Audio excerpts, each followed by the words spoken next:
Olá, para quem não me conhece, eu sou o pastor Aquim Mendonça. Nós estamos fazendo uma série de estudos com o propósito de fazer com que voltemos às origens ou aos princípios bíblicos e judaicos do primeiro século. Num estudo completo do Taná, que é o chamado Velho Testamento, e da Brit Hadashah, que é o Novo Testamento, e da história da igreja nos primeiros séculos, com o propósito de fazer com que o povo volte a compreender que é necessário guardar a palavra de Deus no coração. Dê um like, se no final você gostar ou não. Também, olha aí, nós temos descrições de alguns vídeos. Me acompanhe, ligue para nós, faça contato com a gente. Se inscreva, acione o sininho e você vai receber os nossos estudos. Vai ser ótimo para você. Então, vamos estudar a palavra?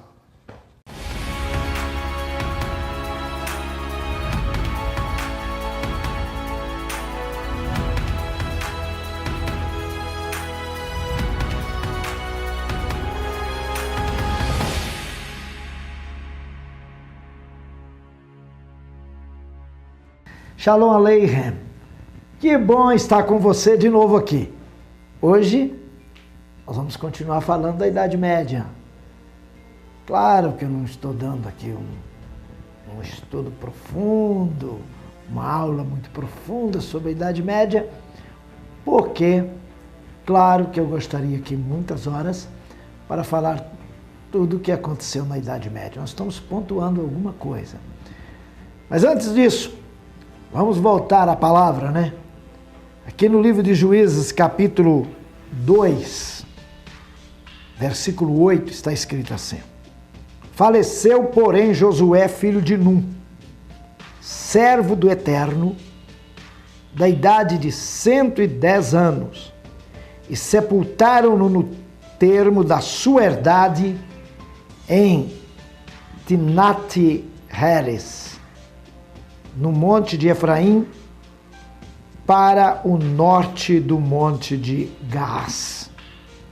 Foi também congregada toda aquela geração a seus pais, e outra geração após ele se levantou que não conheciam ao Eterno, nem tampouco a obra que fizera Israel.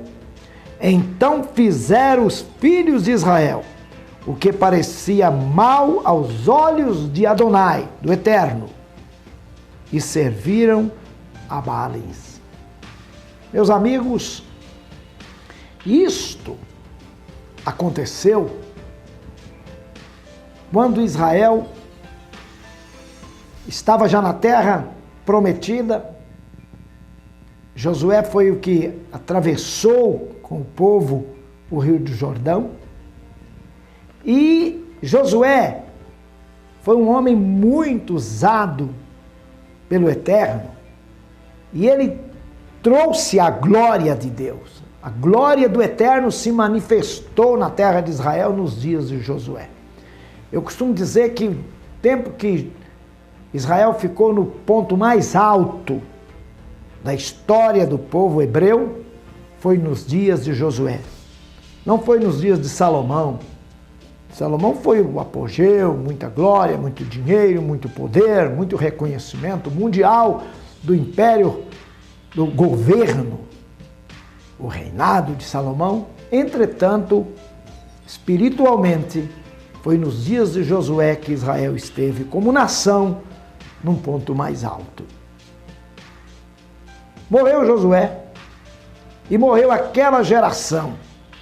E a outra geração que levantou após a geração contemporânea de Josué não conhecia o Eterno e então foram servir aos Baalins, aos muitos Baal,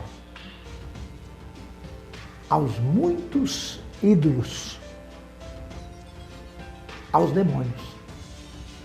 Isto se repetiu de forma muito clara nos dias posterior a morte dos nossos queridos apóstolos, os apóstolos de nosso Salvador Yeshua HaMashiach.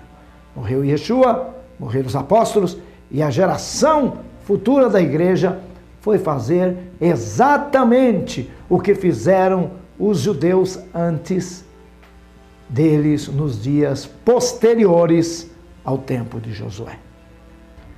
E foi desviando a partir do final do século, do início do século II, já no finalzinho do século I, já estavam bem desviados do caminho.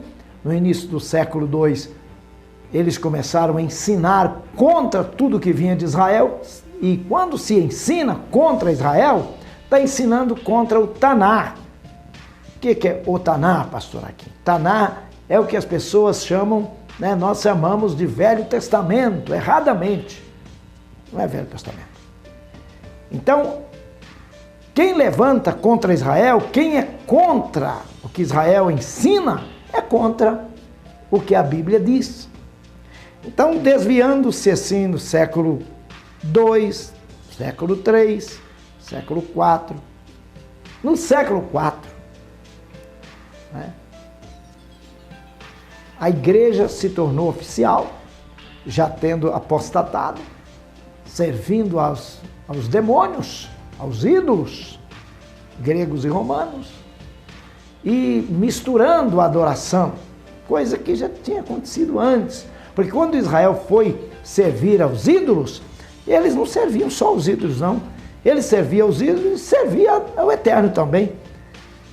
Eles tinham o lugar de adorar ao Eterno e o lugar de adorar os ídolos. É assim que os reis rebeldes e desviados faziam. Eles faziam um altar a um deus pagão, e certas coisas, quando eles iam inquirir, pedir alguma coisa ao Eterno, eles iam no altar do Eterno.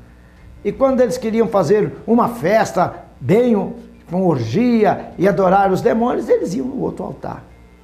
Assim passaram a servir aos demônios. Foi isso que a igreja fez, foi isso que aconteceu com a igreja, minha gente. E quando chegou no início da Idade Média, a igreja já estava inteiramente corrompida. E por que a Idade Média, por muitos anos, foi reconhecida como a Idade das Trevas? Agora, no século XX, alguns historiadores começaram a procurar coisas boas que aconteceram no período da Idade Média, para que não passasse mais a chamar a Idade Média de Idade das Trevas.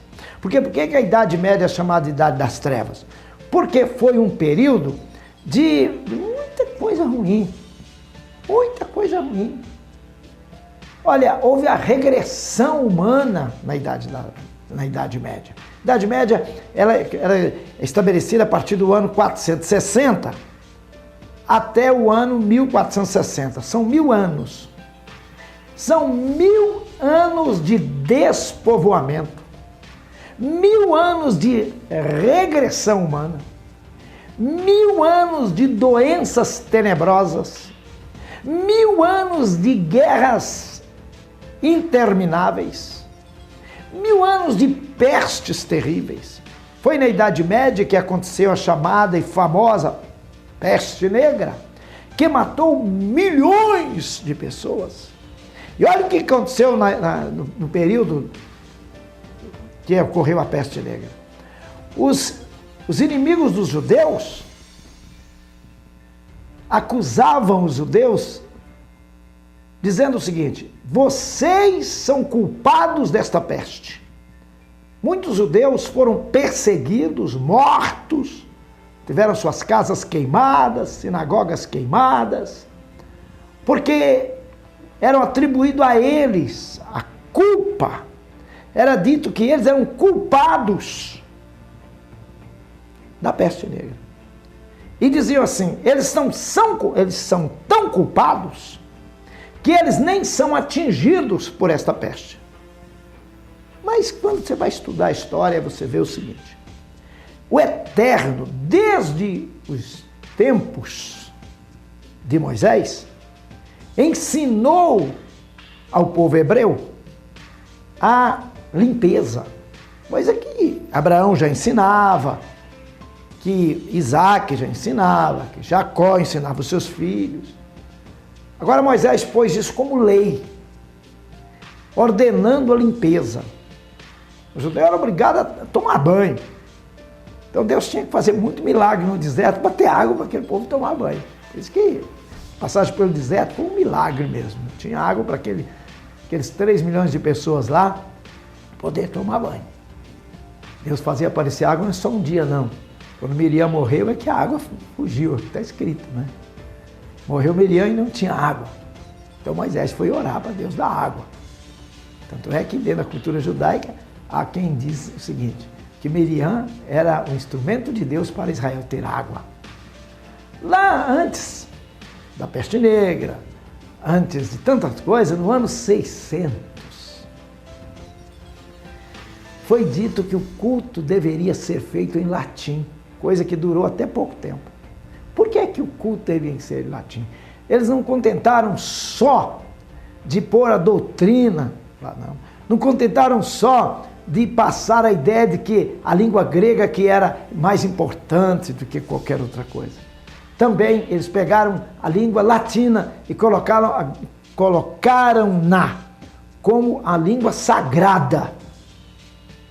Fizeram a língua ocupar o lugar do hebraico. No ano 600 foi ordenado que o culto teria que ser celebrado em latim. Tudo isso na Idade Média. Foi na Idade Média que aconteceu as coisas terríveis na história da humanidade. Voltando sobre a peste negra, sabe por que os judeus, falando por que os judeus não morreram, não foram atingidos cheio pela peste negra? Porque eles tomavam banho. E a peste negra, ela matou muita gente exatamente por causa da sujeira. Por causa da sujeira, as pessoas viviam em sujeira. E olha como eram tão atrasados, que existiam pessoas, e não é pessoas nobres, que eram ensinados a sentar no esgoto, com o propósito de um mal combater o outro. Olha que coisa terrível. Também tomar um pó de arsênico para combater a peste, o que levou pessoas muitas a morrer. Era a idade das trevas mesmo. Não houve nada tão importante. Hoje há quem diz o seguinte, não, tem a arquitetura da Idade Média, tem coisa. Mas é claro que a arquitetura tinha, porque a construção das grandes catedrais, isso sim, sob a escravidão terrível, também dos castelos, sob escravidão terrível. Mas nada brilhou durante 1000 anos. Os 1000 anos que a igreja mandou para valer, nada brilhou. O que aconteceu de importante? Aconteceu sim. O que, pastor? Aconteceu as cruzadas. As cruzadas comandadas pela igreja, que matou milhões de pessoas. Cruzadas que ao invadir o Oriente Médio com o propósito de dizemos que vamos tomar a Terra Santa, vamos tomar a Terra Santa dos muçulmanos e tal, e nada, matou, foi milhares de judeus também, queimou sinagogas inteiras com os judeus lá dentro. Mas Deus sempre tinha uma luz, sempre tinha alguém com uma luz. Lá no ano já 1410, é perseguido por causa da sua revolta contra o pecado, um homem chamado John Hus, discípulo de John Cliff. John Cliff também perseguido, foi. Esses homens morreram porque defendiam de que a igreja precisava voltar à Bíblia. Claro que eles não falavam tudo que eu estou falando agora, porque o máximo que eles podiam dizer era assim, 1% do que eu estou dizendo, porque só de dizer que tinha alguma coisa errada com a igreja já era motivo de morte. Então, lá para o ano 1410, já foi plantada a ideia de uma reforma. E no próximo vídeo, nós vamos falar sobre a reforma que foi estabelecida e que aconteceu de fato e como um marco na história da humanidade. Então, vamos falar sobre a reforma no próximo vídeo. Agora vamos orar e vamos invocar o poder de Deus. Pai de amor, eu quero te agradecer por estar aqui falando com estas pessoas, falando com o teu povo. Plante, meu Pai, a tua palavra no coração do teu povo. Faz com que estas pessoas que estão me vendo e me ouvindo sintam vontade de pesquisar este assunto. Porque o que eu estou passando aqui, meu Pai, é muito pouco. É só realmente para despertá-los para isso, para eles irem e se debruçarem sobre os livros e pesquisarem mais profundamente este assunto. Que os teus filhos e tuas filhas acordem para a necessidade que temos de voltar aos princípios bíblicos e judaicos do primeiro século, porque o teu povo, meu Pai, é o povo escolhido por ti. Bendito sejas tu, ó Pai celestial, que não quis ficar só com Israel, mas também planejou o meio de salvar os gentios e enxertá-los na oliveira que é Israel. Agora, meu Pai, faz com que a tua igreja compreenda isso e reconheça o lugar de Israel e reconheça que é necessário voltar para os princípios bíblicos, voltar para Jerusalém no sentido doutrinário e desligar-se de Roma e ligar em Jerusalém, ó Pai celestial, desligar de tudo quanto o cristianismo ensinou naqueles séculos, no século 2, 3, principalmente no século 4, Pai, e ligar àquilo que os teus santos apóstolos ensinavam no primeiro século. Faz isto, meu Pai, e cura este povo também das doenças. Em o nome de Yeshua HaMashiach. Amém. Te aguardo no próximo vídeo. Divulgue, toque o sino, dê um ok aí. Nos ajude este vídeo a se tornar sendo visto por milhares de pessoas. Você estará prestando um serviço ao reino de Deus. Deus te abençoe.